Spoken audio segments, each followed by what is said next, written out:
Banger fans, this is your host, Sam Astroth, welcoming you back to Overkill Reviews. Halloween is almost here, and boy oh boy do we have a fitting band for the occasion just for you. Before we dive into all the spookiness, you already know what to do. Hit that like and subscribe button below and join our Patreon. What are you waiting for? This week, we're covering the filthiest band to ever cradle themselves into existence. This is British extreme metal icons Cradle of Filth.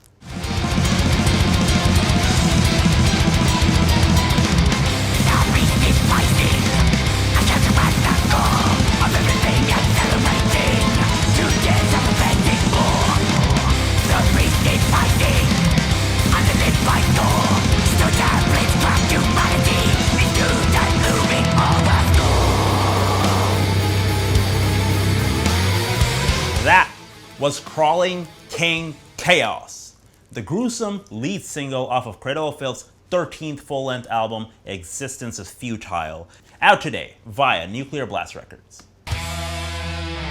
Cradle of Filth came into existence back during 1991 in Suffolk, England. 30 years into existence, the band has now released 13 studio albums, 4 EPs, and have taken the metal world by storm on many occasions and still continue to do so.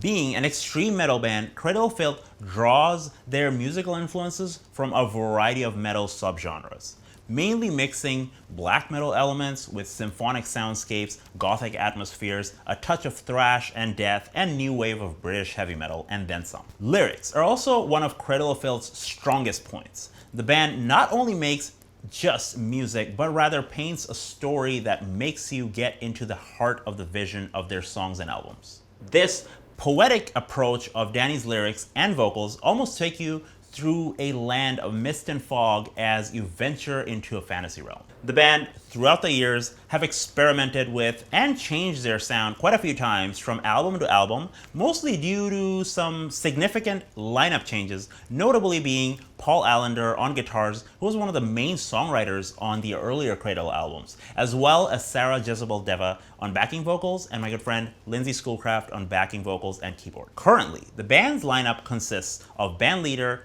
and only remaining original member, Danny Filth, who is accompanied by long-running drummer Martin Merthis Skarupka, bassist Daniel Firth, guitarist Richard Shaw and Marek Ashok Smrda, and newly hired keyboardist and backing vocalist Annabelle Irat, who certainly has some big shoes to fill. So, how does the new lineup and their 13th studio album, Existence Is Futile, fare out against the rest of the band's discography? Well, let's jump right into this filthy and horrific journey. The album starts off in a vicious fashion, stapled with signature Cradle sound. Right off the bat, you've all come to know. The first song, Existential Terror, blends all the goodies a top-notch Cradle song should have with fast-paced riffing, unrelenting drumming, Danny's wailing, and actually quite a memorable chorus. The next highlight of the album is their second single, Necromantic Fantasies, taking you straight back into the nymphetamine days of the band with a heavy gothic touch throughout the song. Check this out. We share our dreams, those necromantic fantasies. So could we ever be apart when our hearts align like thunder?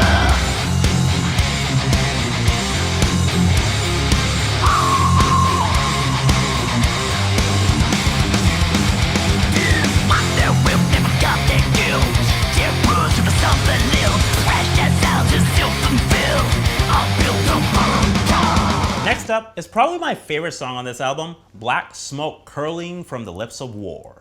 You hear more of Annabelle's voice in this song, continuing on from the last one I just played for you, with her soothing choirs and melodies alongside some strongly spoken words of wisdom. I like this song because it really has nothing crazy going on in it. It's just a solid song from start to finish. The next song I want to highlight, where I think guitarist Richard and Ashok really shines, is How Many Tears to Nurture a Rose, which has this melancholic black metal riffing mixed with traditional Cradle riffing and surprisingly some Iron Maiden style riffing during the chorus. This one will certainly take you by surprise. The drumming and bass work is generally solid throughout the album, and Danny's vocals are well placed throughout all the songs. a mix of growls, shrieks, spoken passages, and his signature banshee screams that are a Cradle of Filth staple.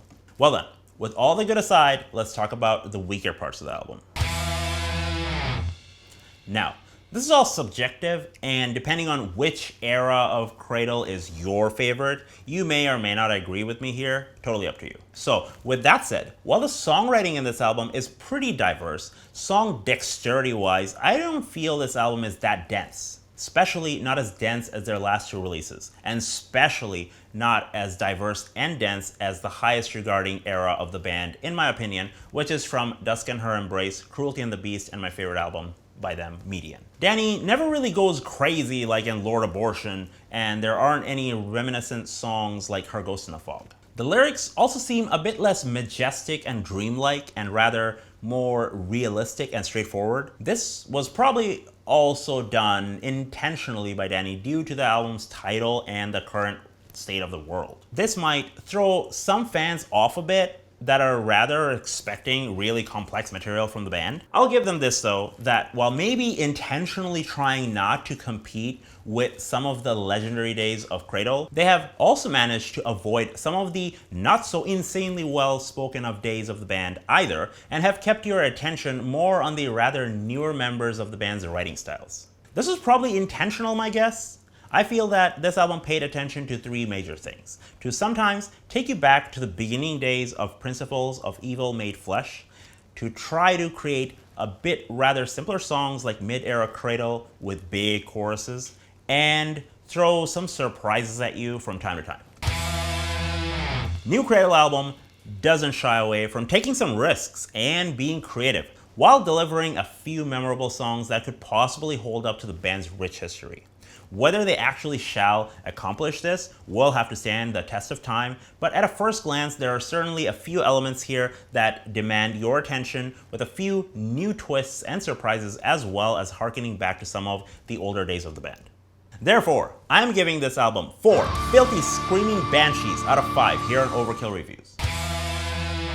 Alrighty, Banger fans, time for my favorite section, the shoutouts. First up, I got the legendary Norwegian black metal band Enslaved with their latest EP titled Caravans to the Outer Worlds, which came out on October 1st by Nuclear Blast Records. Enslaved continues to boggle our minds with their unique blend of progressive, larger-than-life atmospheres, taking black metal songwriting to new heights only they know how to. You never want to miss an Enslaved album. Next up, I got the industrial legends themselves, Ministry, with their 15th full-length album, Moral Hygine, also released on October 1st by Nuclear Blast Records. Uncle Al, as you all know him, started this band back in 1981, and he's still kicking butts and spreading his magic all these years later in full Ministry fashion. Third up is the American grindcore / power violence / straight out noise crazed maniacs Full of Hell with their 5th full-length album, Gardens of Burning Apparitions, which also came out on October 1st via Relapse Records. The 12-track album, coming in just short of 21 minutes, keep hammering at you non-stop with a barrage of noise that can only be born from the depths of hell itself. Next up is the Canadian melodic death metal band, the Agonist, with their latest EP titled Days Before the World Wept, which came out on October 15th via Napalm Records. Vicky, Simon, and the gang are good friends from Montreal, Quebec, some of the nicest people in metal, yet they write some of the meanest and well-crafted songs you could possibly lay your ears, so give it a listen. Finally, the last shout out goes out to Polish blackened death metal band Hate with their 12th studio album Rugia, which came out on October 15th via Napalm Records. Hate originally started back in 1990 and have been carrying the flag for creating dark, epic compositions with heavy and ominous atmospheres, and this album is no different. Once again, thanks for watching Overkill Reviews. Till next time, this is Sam Astros signing off. Ciao.